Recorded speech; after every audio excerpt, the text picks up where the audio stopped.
خوشخبری سنانے والا اور خبردار کرنے والا بنا کر بھیجا ہے تاکہ مسلمانوں تم لوگ اللہ پر اور اس کے پیغمبر پر ایمان رکھو اور اس کی مدد کرو اور اس کی تعظیم کرو اور صبح و شام اس کی تسبیح کرتے رہو۔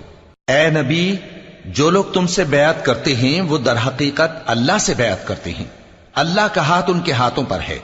پھر جو شخص عہد کو توڑے تو عہد توڑنے کا نقصان اسی کو ہے، اور جو اس بات کو جس کا اس نے اللہ سے عہد کیا ہے پورا کرے تو وہ اسے عنقریب اجر عظیم دے گا۔ اے نبی، جو گنوار پیچھے رہ گئے وہ تم سے کہیں گے کہ ہم کو ہمارے مال اور اہل و عیال نے روک رکھا تھا، سو آپ ہمارے لیے اللہ سے بخشش مانگیں۔ یہ لوگ اپنی زبان سے وہ بات کہتے ہیں جو ان کے دل میں نہیں ہے۔